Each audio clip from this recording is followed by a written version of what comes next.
So anyway, these are some things and some ways, some methods for you to protect your pages from even very strong inks.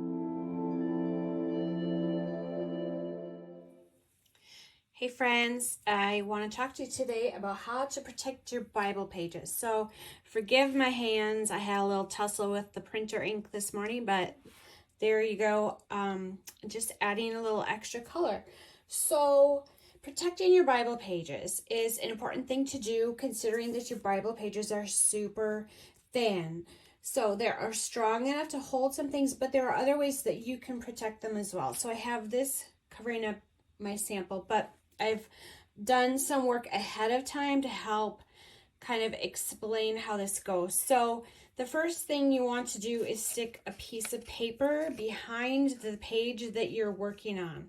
This will help protect the rest of your Bible as you're working. You could use a piece of paper or maybe just a piece of clear cellophane, like a sheet protector, something like that, that fits behind and bends easily.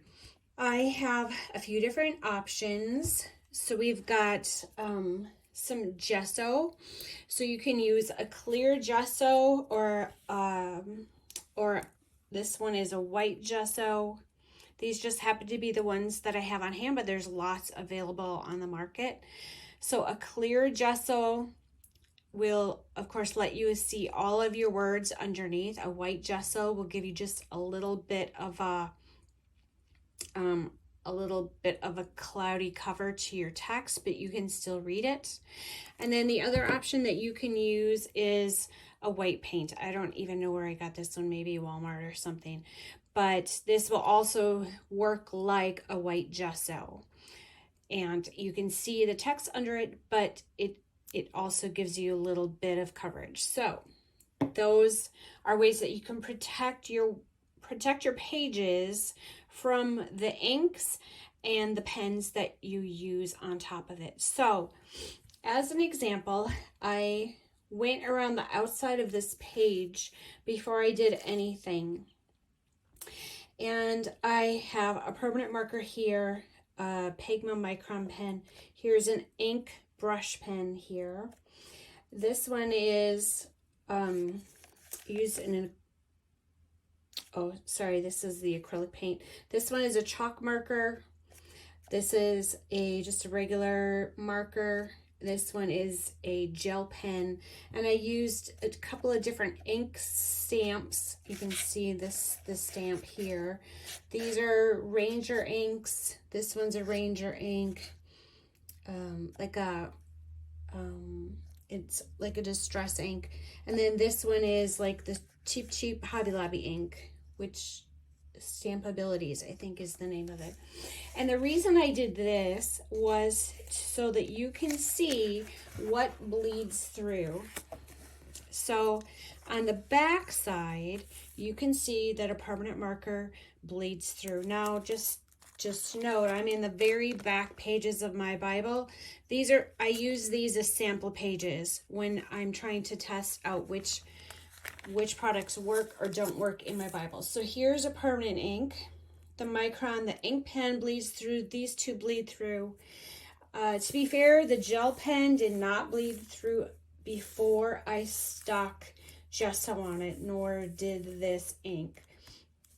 So, but we'll note that yet, okay? So the only things that really bled through were this permanent ink and this ink pen. Everything else was pretty good.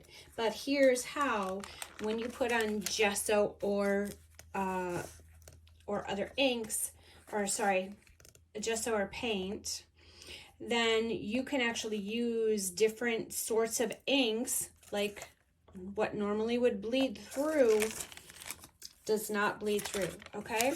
So in this section, we used the clear gesso. That's this one. And you can see all of the text here. On this one, we used a white gesso. I used brushes on this. Okay, so a brush is going to give a heavier coat. Now, That's the other thing we talk about. Okay, so here's the white acrylic. Now, your gessos have what they call a tooth to it. There's a texture within the medium itself so that your paint will adhere to it. Your white acrylic paint does not have a texture to it. Okay, so as far as using like a brush to apply, so brush is going to give you a heavier coat. So you can use just, you know, any sort of brushes that you find, a foam brush or a bristle brush. The other thing that you can do, and I did over on this side to show you, is that you can use some sort of scraping tool. So I used, you know, this spatula, different art spatulas.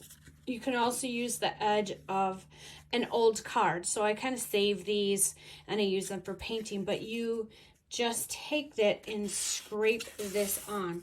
So you can see where this white gesso was scraped on versus painted on.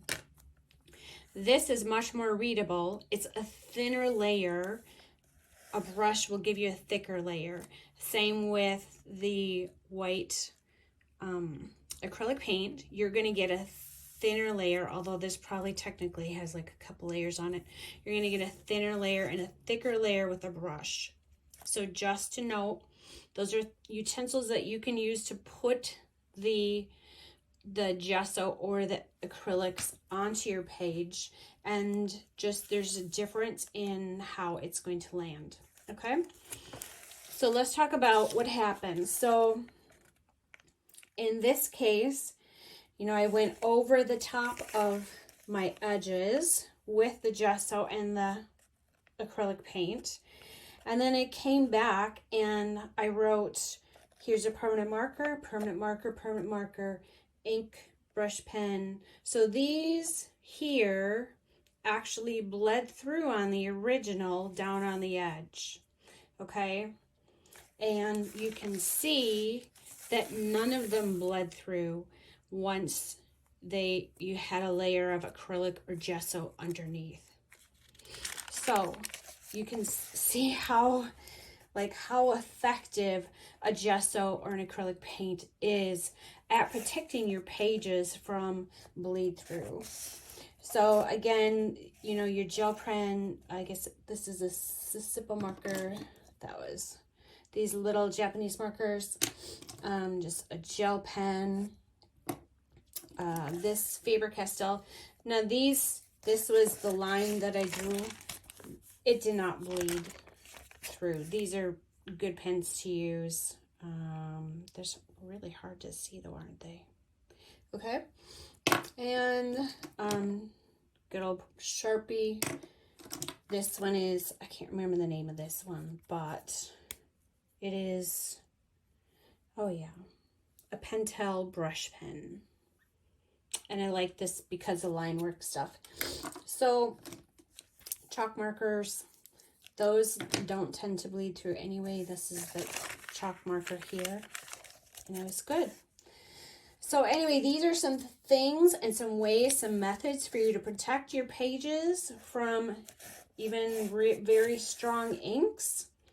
And I hope you develop a page in the back of your Bible where you do a little of your own testing.